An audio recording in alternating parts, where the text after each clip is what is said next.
your morning dose of coffee and sports. This is the Morning Drive Podcast from Double T 97.3. Catch the show live weekdays from 6 to 9 on Double T 97.3 FM or on the Double T 97.3 mobile app. This from the Yates Morning Center chat line. On a play in the second half where Nichols had a fast break and Bacho, another Red Raider, went up to block the shot. But when Bacho came to the floor, he was banging the floor. He doesn't seem to be 100% and seemed to be lingering. And we said he was gassed. Need Bacho, but that was a back-and-forth game last night. Yeah, no doubt. But that's where you need Fardaws Amac. I need another big. Yeah. Need somebody to step up. Yeah. And that's kind of, where I feel like Robert Jennings needs to step up. We need him, unfortunately, because of the situation you're in with lack of bigs. You need him to step up and play a bigger role. This question, and I don't know that anybody, somebody knows it, but I don't think it's any of the three of us. How long will Jalen Tyson be out? Yeah, I don't know. I have no clue. Yeah. He was in a boot sitting on the bench last night, but sometimes the boot looks worse than it is. Sure. You know, so you can speculate all you want. And sometimes the boot is out 6 to 8 months. Right. Yeah. Right. So. Listen, I was thinking days, not weeks, and you're throwing out months. I mean, you're not wrong. You're not wrong. It's just I'm just saying, you just have no idea. Yeah. Right. Coach Adams said it was a sprained ankle and that he was a game time decision last night. So that wouldn't lead you to think it's 6 to 8 months if he was a game time decision. But we've had coaches around these parts say things like that. And next thing you know, Jason Morrow's missing 2 months. The old day-to-day is sometimes. Well, in fairness, if we find a miracle cure to fix a broken leg immediately, then yes, you can get in the game a whole lot faster. Then I was talking with somebody about that season yesterday and Jason Morrow's situation and how much time he missed, and you remember he was back for the bowl game, and I remember him at bowl practice crying, talking about how hard it was to not be out there with his teammates and how bad he felt because he couldn't help his teammates. And you're like, man, this guy's passionate. He loves his team. And then we got in the bowl game, and he just flat out punched a guy in the bowl game and got ejected, and also didn't get to help his teammates. I was like, okay, well, that was interesting. Jace. Yeah, you kind of wish he'd come back. Or, man, you also wonder the old what if he doesn't get hurt in that West Virginia game and is available for a couple more games? Does that turn the tide in terms of that whole season? You beat Texas, what happens then? Yeah, I don't know. It's a game of inches sometimes, and it's a game of what ifs, and the twists and turns on the fate of a coach and a program sometimes hinge on a player too that you don't necessarily know it at the time, but you look at it 10 years later or 5 years later or a year later, and you go, that was a big moment. Mm-hmm. That was a big moment, because if you have Jason Morrow, you might beat Texas. You beat Texas, Coach Tuberville gets extended, and you never know what happens after that. Right? Maybe. Yeah, you have a whole lot of different things that could transpire there. All right, 6:36 this morning. I want to get your thought on this, because it happened yesterday. So the University of Virginia, obviously, a reeling situation from them, with 3 other players that were killed by a former player, another one injured, and it put them in a spot where they canceled their last 2 games. Okay, they were not going to be bowl eligible, and so what they have announced, and it has been submitted, and now it's been granted, is that the players that had expiring eligibility, okay, so could be seniors, could be super seniors, could be COVID seniors, whatever, they're going to get an extra year from Virginia if they want it. They're going to get an extra year from Virginia? And the NCAA has granted it. They're going to get an extra year of eligibility.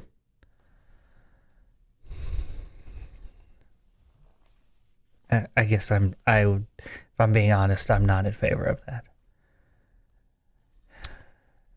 Yeah, it's. I mean, I'm sympathetic to the fact that those guys lost 2 games, but again, they were not going to be bowl eligible, even if they had won their last 2 games. But but Virginia has asked for, and it's been granted by the NCAA for them to. Goodness. They will be, is what this story says. They will be granted an extra year. One of the players, Billy Kemp IV, has already declared for the NFL draft. Anthony Johnson, who is a first-team All-ACC cornerback, just finished his 6th season and has accepted an invitation to the Senior Bowl. Yeah, I saw a scroll this morning. The UTSA quarterback says he's going to be back for his 7th year. These guys are going to have doctorates by the time it's all said and done, right? You know what? Do you really think that's true? No. Because they won't. Because they won't. Probably not. But, I mean, they won't. Yeah. You would like to think they would. Right. But they won't. Yeah. Some of them will have masters at least and maybe working on a second one. But, goodness. I mean, I hate what happened there, obviously. Mm-hmm. I think it's not just hard on the families, but it's hard on that whole entire team. Right. You hate it for them. It did kind of put a stinker on the end of their season there. I mean, is there a line where you would said it would have been okay? I mean, if it was after week 3 or 4, I mean, probably it would feel a little bit different. I don't know, but I also understand the canceling of games of the game. You know, the first one, but the second one, I was like, it's an unfortunate tragedy, but if I don't know, at some point in time, you have to return to your life. Yes, exactly. And like I said, I understand the first one. There's lots of people that have tragedies, and a week later or a few days later, go back to work. And again, I understand that it was just absolutely horrific, but yeah, you know, you could have played that second game and put yourself in that spot, but that's what they have chosen to do, and that's what they have gotten. And that's what they will get. You're tuned in to the Morning Drive podcast from Double T 97.3, recapping the night that was in the world of sports. That's not to say that they don't respect the run game that you have, but you're talking about one quarterback leading the conference in passing so far this year. And remember, he didn't start the first game. All right. Still played a lot, though. And also bringing some humor to your day. I just don't want to disappoint you. As much as I disappoint you, I don't want to disappoint you in some things that you expect from me. Hear the show live weekday mornings at 6 on Double T 97.3 or on the Double T 97.3 mobile app. 1948, 14th Heisman Trophy Award is awarded. Okay. Doak Walker. Doak Walker, he's a good one. 1960, Major League expansion team, the Los Angeles Angels, sign a 4-year lease to use Dodger Stadium. 1961, Philadelphia Warriors center Wilt Chamberlain scores 78 points in a 151-147 3-overtime defeat to the LA Lakers at the Civic Center in Philadelphia.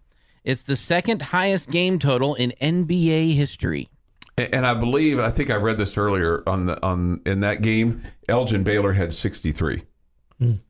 So he's not the high point man. He's sort of 63 in the game. Yikes. 1977, 43rd Heisman Trophy is awarded. Earl Campbell, running back out of Texas. 2011, the NBA and the Players Union reach a financial agreement to end a 161-day lockout, shortening the season by 16 games. And in 2018, the 84th Heisman is awarded to Kyler Murray from Oklahoma. It is National Brownie Day. Big fan of the brownie. I mean, who's not? I worry about people that aren't fans of the brownie. This is rather trivial, and you guys will shake your heads, but now that Fink and I have moved from one side of the court to the scores table side of the court, We're now included in the pregame treats that one of the ladies on the scores table makes, Ann. And so the other day she brought us brownies, and they were just absolutely. It was Ann couldn't walk across the court beforehand. What's up with that? Well, I feel like we're now in the club. We've been there now long enough that we're inside the circle of those that get the pregame treat. She delivers them to Hacks and I in our booth. Okay. I mean, she brings them to the booth and even makes to order. We don't tell her. She just knows what our favorites are because she asked. You guys are... And she brings us, like, we get different cookies. You guys are on the higher pecking order. I get oatmeal raisin and he gets chocolate chip or something. Well, we're white chocolate macadamia nut. Yeah. We've just been kind of included in this little treat in the last couple of years. And yeah, I don't mean to, go big time on you, but Hacks and I get ours delivered. Okay. I can't believe Ann, like the nicest lady ever, didn't walk them across the court to you guys. Well, we're just, I kind of think that makes me feel like she really didn't want to, but now she feels obligated because you guys are seeing that everybody else gets them. So in basketball, generally those things were handed out at the table there in the media pregame meal, and now that they've moved that to a different location, the treats are now dispensed along the scores table, and now we're included in that. Man. The other day we had our choice between pound cake and pumpkin bread, and the pumpkin bread was spectacular. Ask her for some oatmeal raisin cookies. They're fantastic. Okay. She's special lady. Very nice lady, yes. Happy birthday, former Red Raider Joel Falani is 39 today. Okay. Nicki Minaj is 40. Dwight Howard, 37. Terry Hatcher, 58. Kim Basinger, 69. Phillip Rivers, 41. And Mike Mussina is 55. Okay. Loose. And we spent the last couple of days talking about Pearl Harbor. Today, we're going to talk about John Lennon, former member of the Beatles and the rock group that transformed popular music in the 60s. Shot and killed by an obsessed fan in New York City. Announced on Monday Night Football by the venerable Howard Cosell. It was, and I was watching that game, and I know I've told this story before. It was just chilling and stunning that night. Obviously, it was a Monday night. It was the Patriots. The Patriots were playing. It was right before halftime. The Patriots were, and they were wearing. This was when they were wearing their real uniforms with the lineman there on the side of the helmet, the Patriot. Mm-hmm. That's.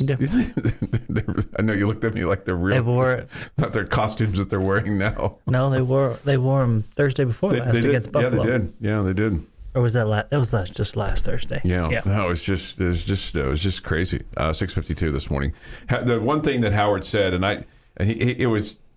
he said this was his quote: "An unspeakable tragedy confirmed to us by ABC News in New York City. John Lennon, outside of his apartment building on the west side of New York, the most famous perhaps of all the Beatles, shot twice in the head, rushed to Roosevelt Hospital," and then he said this: "dead on arrival."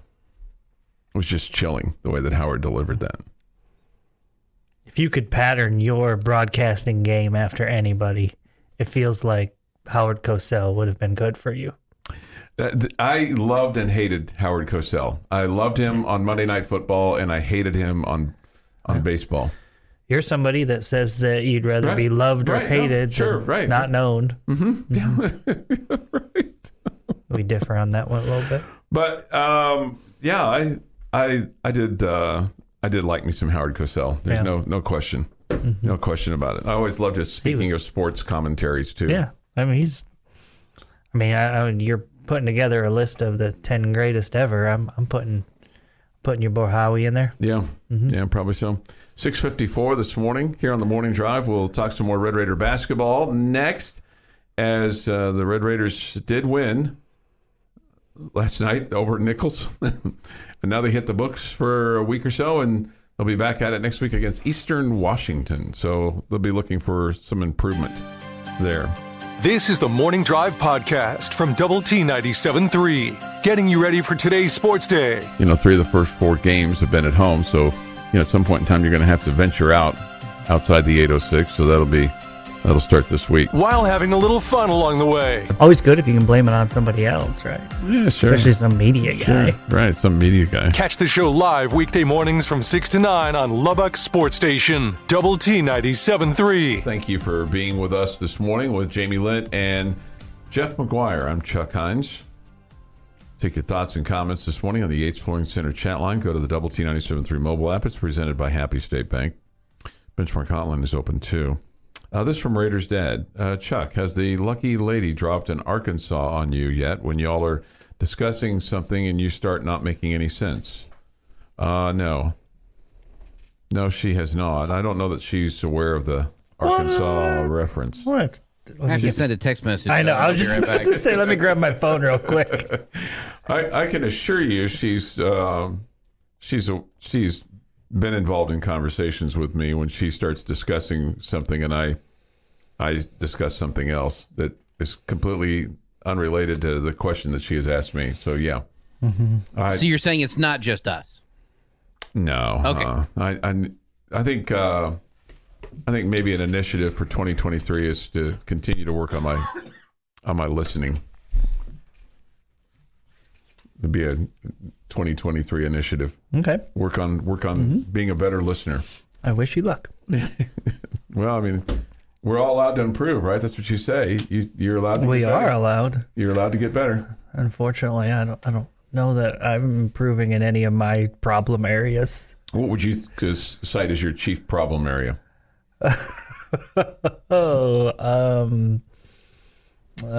Being more of a happy-go-lucky, positive individual. Okay. Well, that could be an initiative for you. Yeah, I think the world has hardened me a bit over the last 4 or 5 years. Okay, that we've been together about 6, so maybe 6, 7. I'm just thinking that maybe I would have thought that we would have rubbed off on you. I would have rubbed off you in terms of my happy-go-lucky style a little bit better. Instead, it seems to go on the opposite way. Would you describe Chuck as happy-go-lucky? I have my happy-go-lucky moments.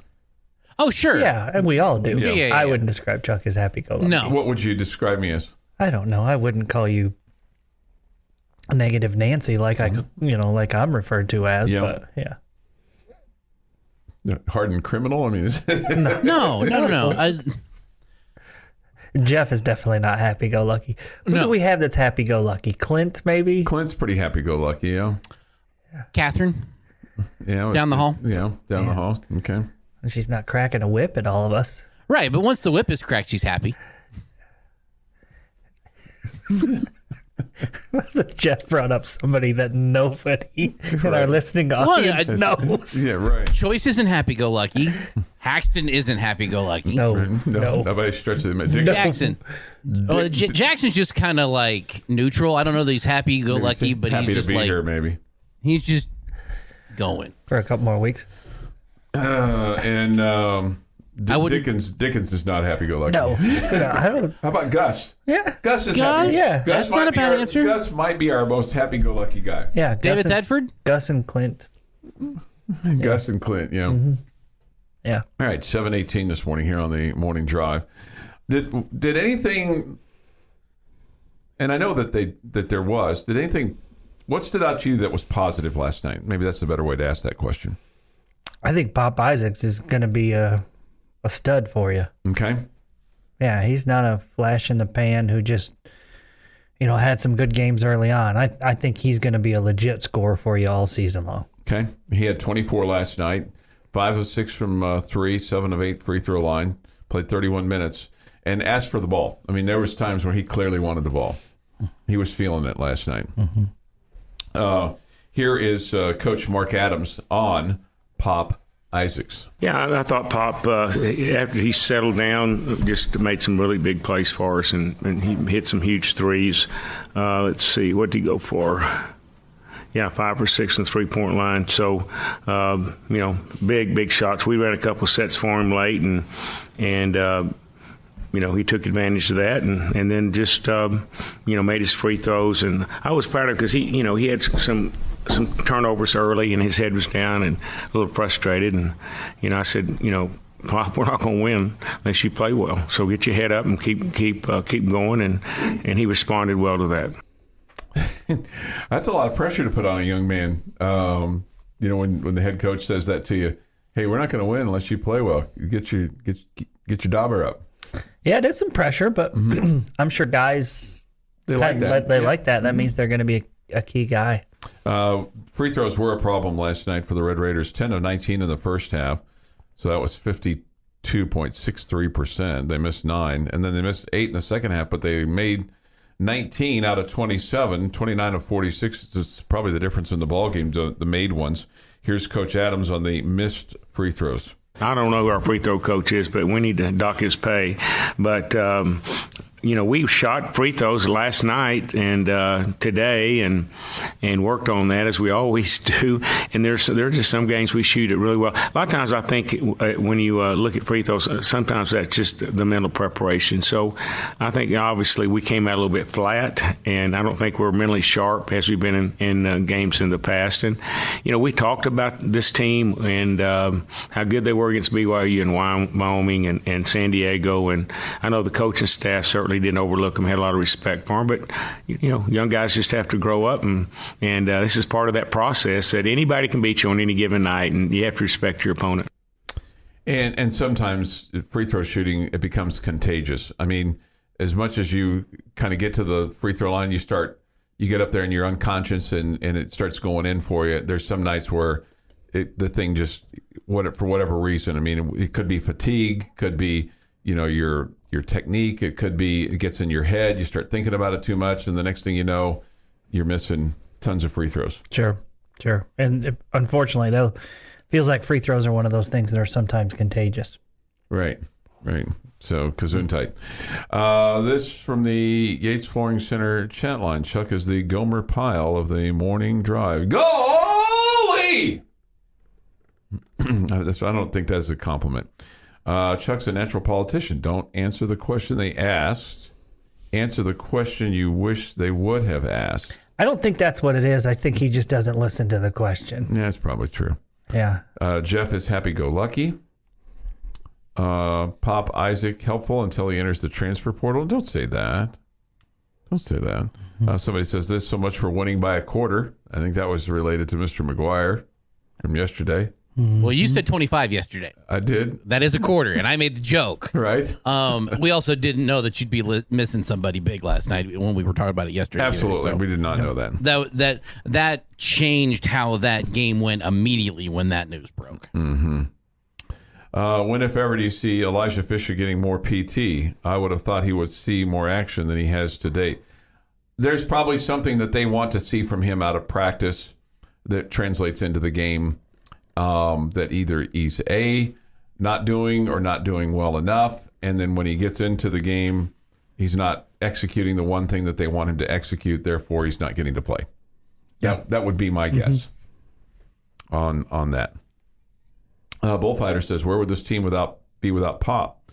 Good thing he recommitted to Tech when he did. You can say the same thing about Jalen Tyson. Good thing he came back. Absolutely. Yeah, both of them. Yeah. I really hope that, quote, youth isn't the excuse all year. I got tired of hearing that on the TV broadcast and in the press conference. I understand that. I mean, it's also that time of year where you are trying to kind of figure things out, but, you're 7-8 games in, but you're also down 2 guys. So I think, to me, that's the bigger thing is what does this team look like with Jalen Tyson and Pardo Zamak and a fully healthy team? Granted, you may not always be fully healthy, but there's a couple of starters. Somebody else brought up earlier, like where would you be if you still had TJ Shannon and all the guys that left? I don't know if you'd be better off or not. Well, you wouldn't have all the guys that you have. That's true. Yeah, no question. Your morning blend of sports. K-State is coming off a big win over Oklahoma. Of course, the Red Raiders off their 37-34 overtime win over number 22 Texas. And humor. Sure to tell them that. You suggested that. And, of course, that got a big laugh. This is the Morning Drive Podcast from Double T 97.3. Catch the show live weekdays from 6 to 9 on Double T 97.3 FM or on the Double T 97.3 mobile app. Jamie's question of the day on Double T 97.3 is presented by Bizarre Solutions. Call them today for a free cybersecurity audit. All right, 7:32 this morning here on the morning drive. We have a little breaking news. Is apparently Brittney Griner's been released from a Russian prison. We'll get into our thoughts on that. I'm not gonna make a big deal out of it, but because plenty others will. But anyway, that she has been released. The U.S. Marine Paul Whelan has not. That's all you need to know, and he's been there 4 years. Oh, that's so disappointing that he was not released as well. Mm-hmm. All right, your question for me, sir. All right, so my question for you guys today is, if you look at the Big 12 football standings, who do you think in 2023 makes a jump, and who do you think takes a step back? Okay. So, I mean, this is like a way too early question. Oh, sure. I'll probably forget that I asked you this one, and like the week before the season starts next year, I'll ask the same question. Sure, that'll be okay, and I'll probably have a completely different answer. Well, I mean, because we'll know how many different players, have entered and the team through the portal and left the team through the portal, so it could be a completely different answer. Can I just kind of walk my way through this just a little bit here can I think out loud for you? Is that allowed? Sure. Is that allowed? Okay. So I don't think TCU will be as good next year as they were this year. Okay, I think they're going to take a big step back. I think K-State's going to take a big step back. I have a hard time believing Oklahoma's going to be 3-6 next year. I have a hard time believing Baylor's going to be 4-5 next year. Texas might be a game improved next year. So could I see Texas Tech jumping into the top three? Because you're fourth this year, 5-4. Could you win an additional game next year and be 6-3? Yeah, we're going to see some things that are different because one, you don't know who all you're going to play. You're going to probably play Houston again, but are you going to play Cincinnati, UCF? Are you going to play Baylor? BYU? And who aren't you going to play? So that's going to factor into it.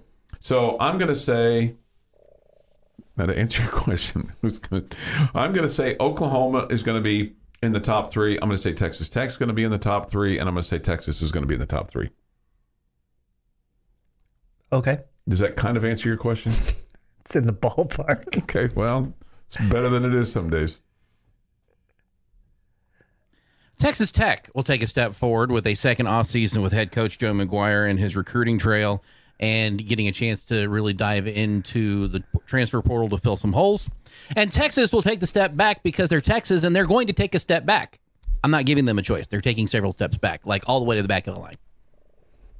At this point, it doesn't matter because we're going to discuss this again later. So I can be optimistic and say Texas is going to suck next year. To me, it would be hard not to pick TCU as the team that's going to take a step back. Mm-hmm. I mean, they're 12-1. I mean, they're 9-0 in Big 12 action that wasn't in the conference championship game. They could be a really good team next year. And still be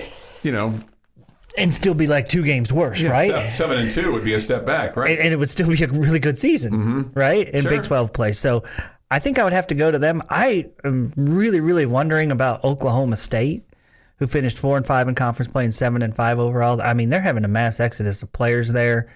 I don't know what's going on there. It's really interesting. So, wasn't uberly impressed with the freshman quarterback that they had come in that I would guess would be their leader, unless the leading guy is to be the starter next year, unless they added some people in the transfer portal. Go get a free agent, right? Which absolutely could happen. Mm-hmm. So I think Oklahoma State would be in that category as well. Man, to me, the one that's harder is who's going to take a step forward. And I don't look at I think you went with Oklahoma as a team that you thought would take a big step forward. That's just built on reputation, right? Yeah, that's the logo. That's exactly right. That's my feeling that they're not going to stay down there too long. Now, maybe the easy picking, the low-hanging fruit, and you might be getting ready to say this, would be Iowa State. I don't know that they're going to be any better. I mean, they're 1-8. So I didn't think their quarterback was great, and he's back. He'll be back for 2 or 3 more years. And what it's harder to pick the team that's going to step forward, in my opinion. Mm-hmm. I don't think Kansas State's going anywhere. I don't know why you think they're going to take a big step back. I don't know, just my bias probably. Okay. Because Will Howard's not a senior, right? He'll be back. Yeah, he'll be back. Yeah. Yeah.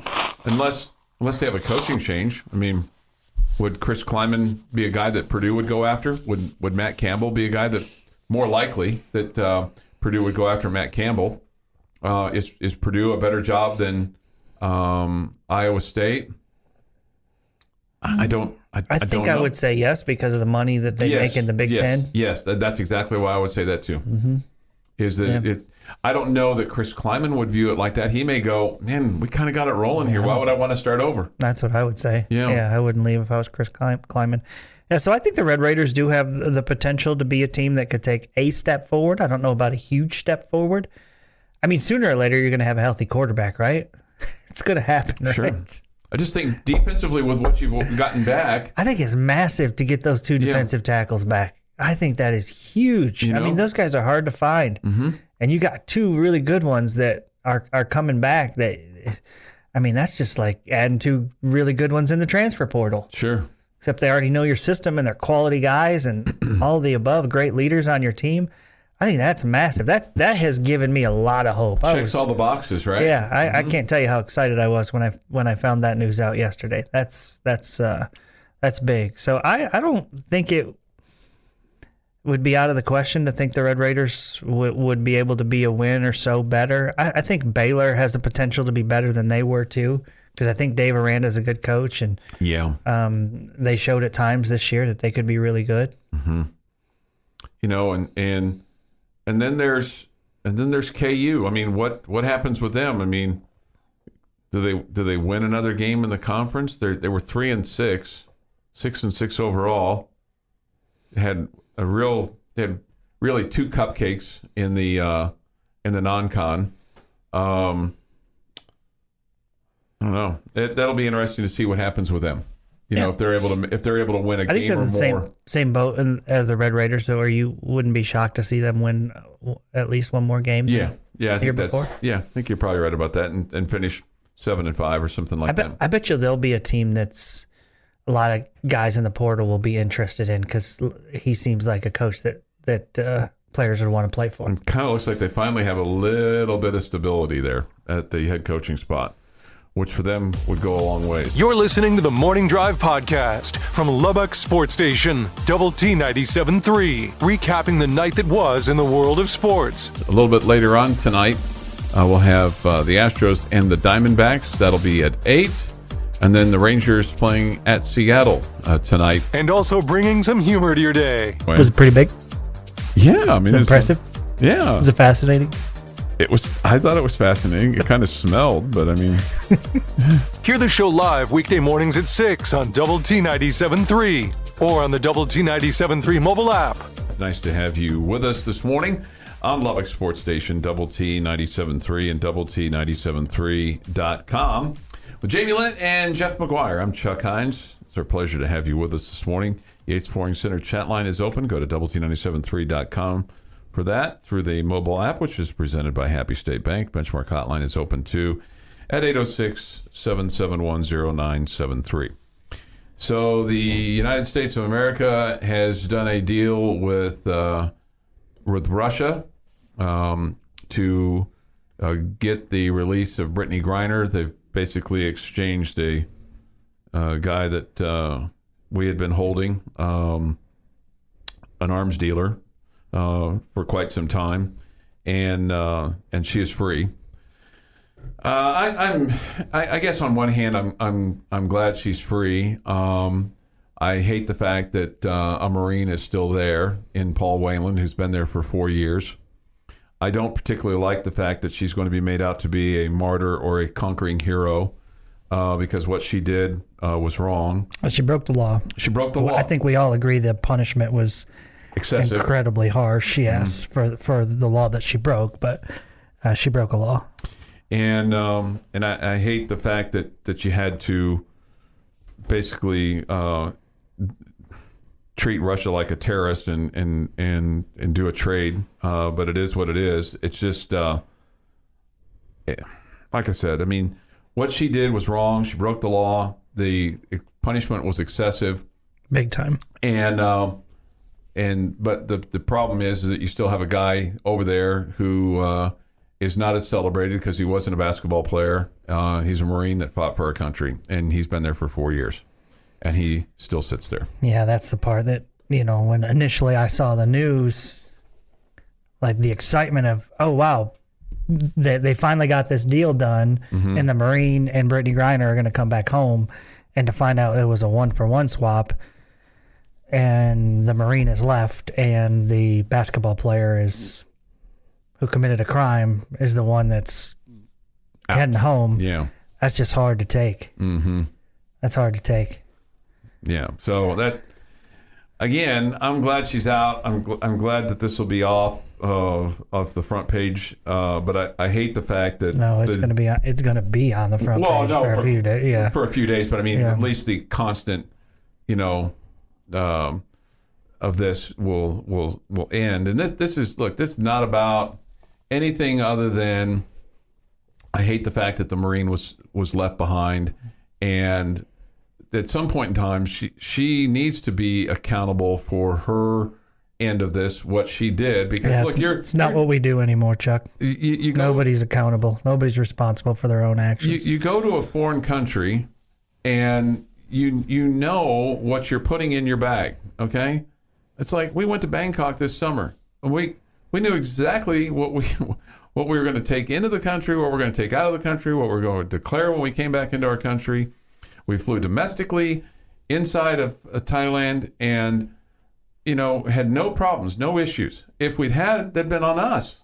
And to me, it's like what she had in her luggage, she can say, oh, I didn't know it was there. I thought it was okay. No, she was concealing what she was doing. And she put the United States in a terrible spot as a result of that. And now they've had to release a notorious person as a result of her criminal activity. And this guy's an arms dealer, Victor Bout. And I'm happy that she's home and freed from that because, again, the punishment was excessive. I would love for her to say, I'm sorry, United States of America, I put you in this spot. And moving forward, I'll act like a good American. But I don't think we're going to hear that. You disagree with me? No, I don't disagree with you at all. Yeah. No, I don't think there's going to be any apology. No, there's probably not. No, I don't think. There's probably going to. Anyway, so that's my take on that. I mean, again, I don't wish ill will on anybody, but I think when you are traveling in a foreign country or even within our own country, if you put in your bag and you know that it's going to get looked at and you know that it's going to be x-rayed, you know that there's going to be dogs around to sniff at it. There's people that are looking for that stuff. So why are you being stupid? How about not just don't break the law? Don't be stupid. Right. How about just don't break the law? Yeah. No, that's fine. I think a lot of things over the last few years could be summed up with don't break the law. Just don't break the law. Mm-hmm. Just don't. And I'm not talking about going 5 miles over the speeding limit. Right. Okay? Don't break the law. Yeah. Don't do it. Yeah. Bad things won't happen to you. Yeah. For the most part. Yeah. Not always, but for the most part. Yeah. Do the right thing. Yeah. But yeah, it's I just can't imagine how hard it is for Paul Whalen's family. Yes, I can't imagine. Man. Yeah. I'm sure they're like, on one hand, it's like, okay, maybe this helped. Maybe the how they have to look at this in terms of the glass half full is maybe this publicity about her has gotten more publicity about him, and the fact that he's been there for 4 years. I mean, she was there 9 months. He's been there 4 years, and they haven't been able to get him out. That's sad. Yeah. Mm-hmm. Yeah. So at any rate, that's the take. That's the take on that. So and there'll be a lot of opinions on this, both sides of the aisle. My side of the aisle is she broke the law, punishment excessive. Okay, you got her out. had to give more than what you should have had to give. You got a Marine that's left behind. You got to figure out a way to get him out. Yeah. I don't care. She's white, she's black. I don't care. Male, female. Basketball player, not a basketball player, right, whatever. Yeah. Yeah. All of those things. Mm-hmm. Let's see. 8:22 this morning on the morning drive. Your thoughts, your comments, Yates Flooring Center chat line. Go to doublet973.com for that. We'll have Thursday Night Football on the air for you tonight. The Los Angeles Rams entertain the Las Vegas Raiders. Feels like neither team is going anywhere, Jamie. Except in the tank, maybe. Yeah, I think you're making lots of sense. I don't feel like either franchise feels good about things right now. The Raiders are 5-7. The thought was, I think at the start of the season, that the AFC West, that everybody was going to get in because of what the Broncos had added and Russell Wilson. They have been pathetic, 3-9. Anything what they thought they were going to be. The Raiders at 5-7. They thought they would be much closer to contending for the division with the Chargers, but they're not. The Chargers even are at 6-6. They're 3 games back of Kansas City. The Chiefs. Yeah, that division turned out to be disappointing. Yes, absolutely. Besides the Chiefs. Mm-hmm. Absolutely. And so right now you have the Chiefs and the Bills that basically are tied for the one spot there in the AFC, and the Bills would have the tiebreaker because they beat the Chiefs head-to-head. Chiefs, did not play well last week against Cincinnati. Cincinnati and Baltimore are both 8-4. Miami's 8-4. They're a game behind the Bills. So it's going to be the AFC. Whoever comes out of the AFC in terms of representing the Super Bowl might be the best team in football. But we'll see how healthy they are by the time they get out of that. Whoever that team is, right? Yeah, no doubt. I mean, I still think there are good teams in the NFC as well. And the Eagles, Vikings, sure. Cowboys, those teams, they're at the top. Obviously, a week ago I told you I thought the 49ers were the best, or going to be the best team. They lose their quarterback, who we find out yesterday could be back for the playoffs. But I don't know. It just it does feel like the AFC has maybe higher end. I don't know. It's hard to say that, though, with the Eagles having just one loss. I know, they're 11-1, and then, like you said, the Vikings are 10-2. And then, by the way, the Tampa Bay Buccaneers are 6-6, and I'm sure Tom Brady will find himself in the NFC Championship game by hook or by crook. Just because he's Tom Brady. Yeah, okay. He seems to elevate everybody, right? Sure. And, the That's Bills why he's the greatest ever. Bills got devastating news yesterday with Von Miller's surgery that will end his season. So that's too bad for him because obviously he's a great player, and you hate to see that. I think devastating news would be Josh Allen's out for the year. I'd say bad news on Von Miller, not devastating. Okay. Bad news. Yeah. Still bad. It's real bad news. You've been listening to the Morning Drive podcast from Double T 97.3. For more from Lubbock Sports Station, go to doublet973.com.